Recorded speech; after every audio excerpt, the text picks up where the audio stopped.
Welcome. Today we are sort of carrying on from one of my previous videos. I did a video about what you can do when you're at home and you can't leave. Today is one such day. My little boy is in the next room, he's having a nap. My wife and child are at some kiddie theme park. So I've been left and I've not got any opportunity really today to get out and do some exercise. So, with that being said, I'm in my office. I've tidied it up special just for you guys.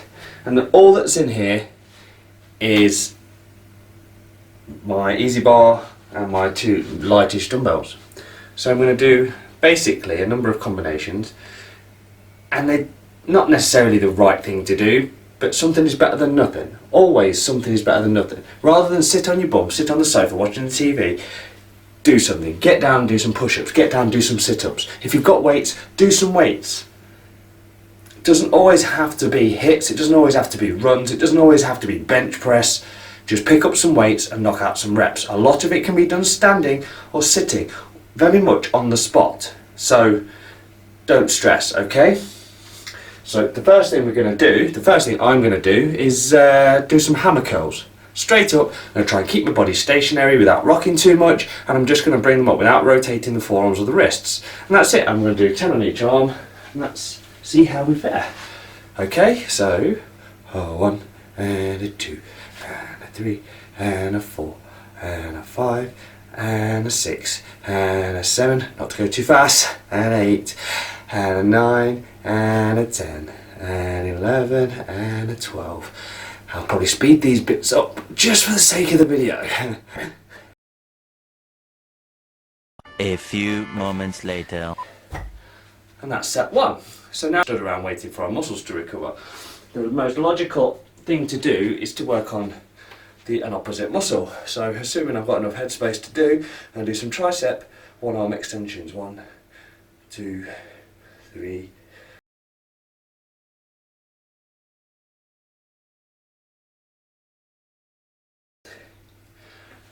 Right. So, like I say, something is better than nothing. Always something is better than nothing. Don't feel just because you're at home you can't do anything. You can. You very much can. You just need a bit of space and just 10-15 minutes of time and you can do a fair bit.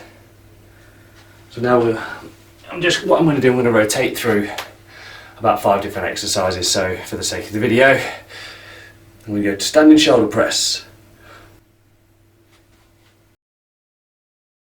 A few moments later.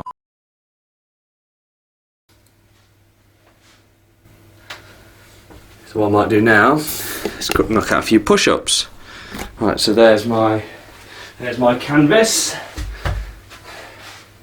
Okay, here we go.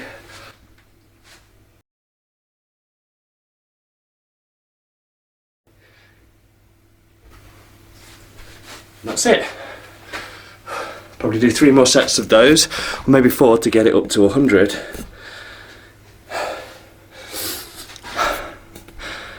Just getting to see a little bit more of the office. You don't normally get to see all of this. The idea of this video is to sort of take the facade down a little bit and show you that I'm not just preaching the preach, I'm doing the do. Preaching the preach, doing the do. I'm not sure that's a saying. Right. These are probably a little bit heavy for front raises, but let's go. I'll do. A few moments later.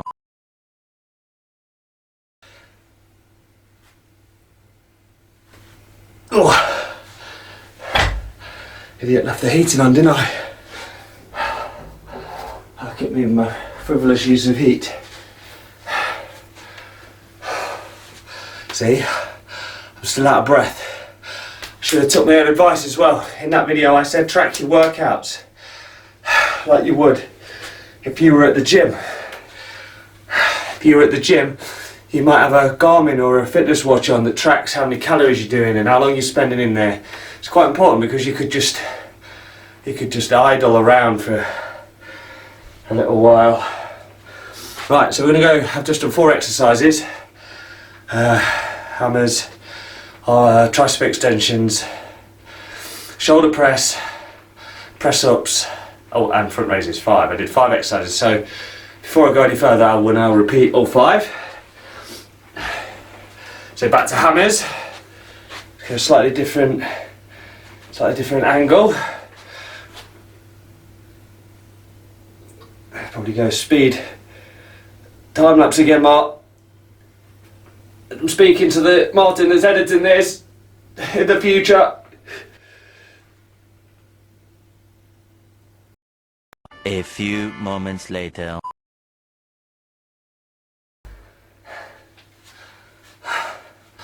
Not sure how the camera's doing in this light. Should have put my softbox on, but live and learn. Not every video needs to be super polished. Right, so we've done the hammers, so now it's back to doing the overarm extensions. I always use the other arm just to sort of stop it going out like this. And don't go too far back, go sort of try and get as close to your skull as possible.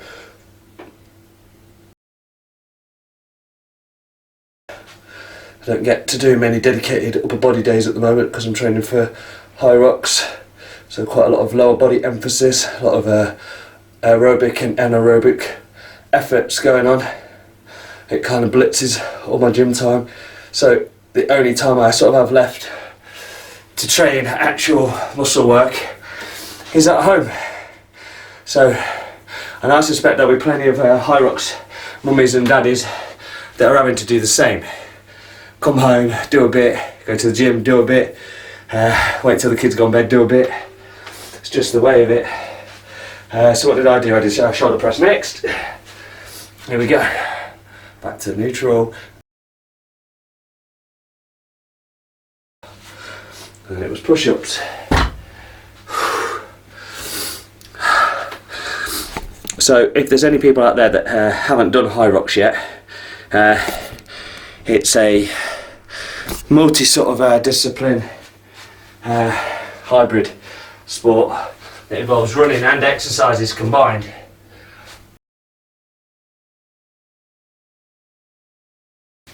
The problem with high rocks is it requires a great deal of effort, sort of aerobic effort combined with lots of strength elements. Most notorious one of that lot is the sled push and pull. It requires quite a lot of strength.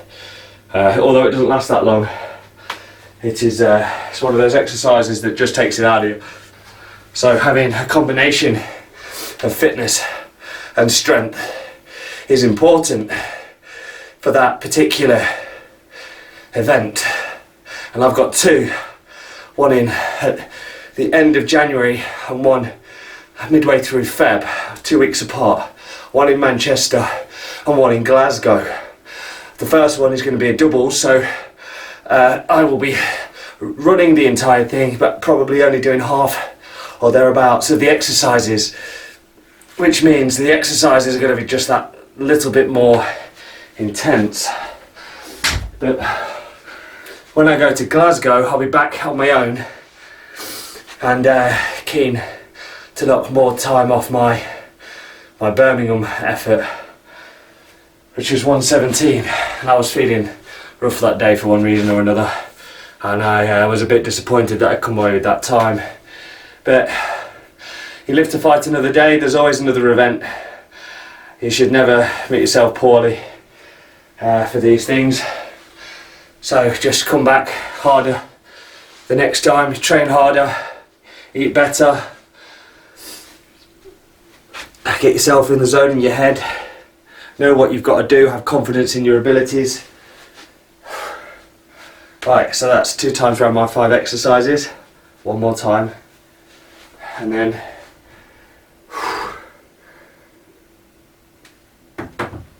one more time round then. So straight back to hammers. Okay, so here we go. After I am done with the high rocks on the 11th of Feb in Glasgow, that was kind of, the season starts to shut down for high rocks as it's a winter season based sport, and that's when the running season and the OCR season both kick up up to speed, and that affects me on two fronts. One, I am a member of a running club, and we have summer league races starting at the end of March that run through all the way through till September, and I'm keen to sort of get some good efforts, some good scores on the board. We also have the OCR season kicking up, and I am going into some of the competitive waves on the Spartan trifectas, of which there are 3 full trifectas and 1 beast by itself, 1 standalone beast effort. And that's where my running and sort of upper body work sort of both need to be really good, because Spartan race, the runners do well, but the strong runners do best. So that's kind of where I need to get. So what was it next? Triceps, wasn't it? Okay, here we go. In the summer, and I'm in this similar position where my lad is napping, or I'm stuck at home with the children and I can't really go out, the back garden becomes a little bit of a canvas for doing this sort of thing. And I like to set up a circuit with the few weight things that I've got, and try and burn about 500 calories or thereabouts. And it's very possible, certainly within the hour. And if you're lucky, your kids won't interfere with you too much, as long as they know where the biscuits are.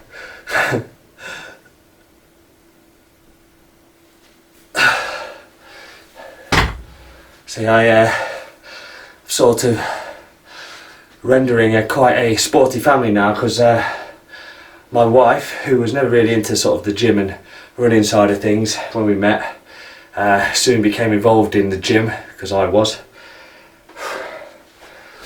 and has for the last 10 years trained with me.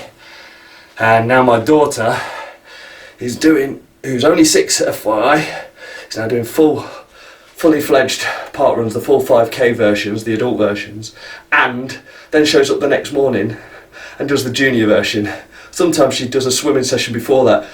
She is becoming quite the prodigy. And my little boy, who's just turned 3, he's something of a parkour ninja megalomaniac.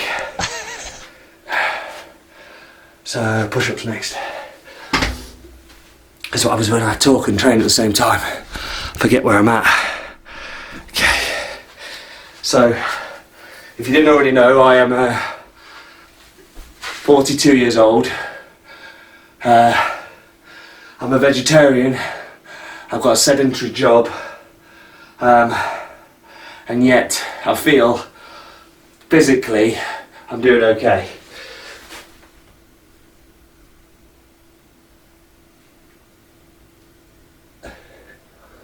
I think that's important to identify quite early on, that if you are in fact doing nothing most of the day, your exercise and your diet need to reflect what you're doing for the most hours. If you're a guy that has a very physical job, let's just say a bin man. I see the bin man come around here and they're running house to house to house to house. They must be doing that all bloody day. But they get home and just go straight to sleep, and I don't blame them, because they probably burned 3,000 calories and their fitness is probably superior than my own for all the training that I do. But yeah, if you sit down, if you've got an office job and you sit on a chair and you look at a computer for 30, 40, 50 hours a week, you need to think to yourself, wow, my body is going to be wasting away or self-destructing through the diet that you're probably not burning off. It's very easy when you've got a sedentary lifestyle, an office job, a comfy house, no gym membership, no running club. It's very easy to not burn your calories off in a day, to have surplus calories, go to bed with 2,000 calories in your body that your body has nothing, it has nowhere to go other than your fatty bits. Over time you obviously swell and clogs up all your organs and you get cholesterol and all of the other horrible things that come along with not burning your calories and eating the wrong foods. So, that hasn't taken that long. What's on the timer? Oh, my camera doesn't tell me. But I now have got quite a pump on my chest, pump on my arms, pump on my shoulders. And that's all there is to it. Just remain active on those days that you cannot be active. So, I hope that was very clear in my video. And this was a facade down kind of thing, a sort of fly on the wall or just a little home office workout. Now I would normally do them a little bit longer, but today it was just to demonstrate what I do or might do when I can't actually get to the gym. Anyway, thank you for watching this video. Please subscribe to the channel and I will see you next time. What's out?